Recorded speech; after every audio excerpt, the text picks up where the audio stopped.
اینسرت ادامه خواهیم داد. برای آموزش ما سراغ محبوب ترین مدل این خانواده یعنی دایناکورد 1000 سری تری رفتیم. قبل از شروع این آموزش باید نکته خیلی کوتاهی رو خدمت شما بزرگواران عرض بکنم. در نگاه اول تعداد زیاد ولوم‌ها و کلیدهای تعبیه شده روی این مدل ترس سخت و پیچیده بودن یادگیری این پاور میکسر رو در ذهن به وجود میاره.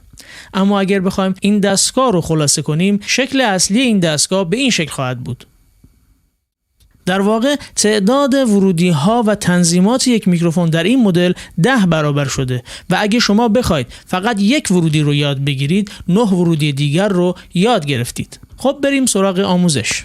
همونطوری که در تصویر میبینید ورودی میکروفون در این مدل در بالاترین قسمت دستگاه قرار گرفته. به این نوع ورودی XLR میگن که شما برای اتصال میکروفون نیاز به سیم میکروفونی دارید که دارای فیش ورودی میکروفون از نوع کنون باشه. نمونه فیش های کنونی میکروفون رو در این تصویر مشاهده میکنید. این نکته رو مورد توجه قرار بدید که حتما از سیم و فیش های با کیفیت برای میکروفون هاتون استفاده کنید. همچنین لحیمکاری سیم و فیش ها هم باید به درستی انجام بشه.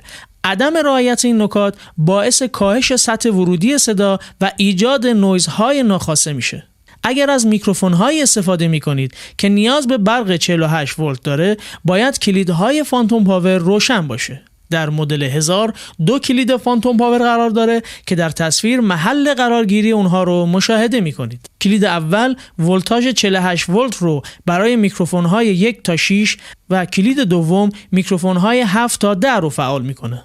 دقت کنید اگر از میکروفون‌های داینامیک استفاده می‌کنید کلیدهای فانتوم پاور حتما باید خاموش باشه تا به میکروفون‌های شما آسیب نزنه. این نکته رو هم بدونید که این ورودی‌ها بهترین ورودی با آمپر مناسب برای میکروفون هاست. ورودی بعدی ورودی لاین نام داره. این ورودی در واقع برای اتصال با سیگنال بالاست. مثلا اگر قصد سری کردن 2 میکسر و یا اتصال دستگاه‌های الکترونیکی صوتی مثل لپتاپ، پلیر و غیره رو داشته باشیم، این ورودی یکی از ورودی‌های مناسبه. همچنین اگر فیش‌های میکروفون شما به صورت بنون یا سوزنی باشه، میتونید از این ورودی برای ورودی میکروفونتون استفاده کنید. اما به این نکته دقت کنید که به خاطر آمپر ورودی لاین باید از گین و ولوم بالاتری نسبت به ورودی میکروفون استفاده بشه. در کل این ورودی برای استفاده از میکروفون پیشنهاد نمیشه و فقط در مواقع اضطراری برای میکروفون از لاین استفاده کنید. به این نکته دقت کنید که به خاطر همسطح بودن و موازی بودن ورودی لاین و میکروفون بهتره به صورت همزمان از اونها در یک کانال استفاده نشه. حال نوبت به معرفی جک اینسرت میرسه. این جک در واقع یک خروجی و ورودی به صورت همزمانه که معمولاً برای افکتورها و کمپرسورها و از این قبیل دستگاه‌ها استفاده میشه.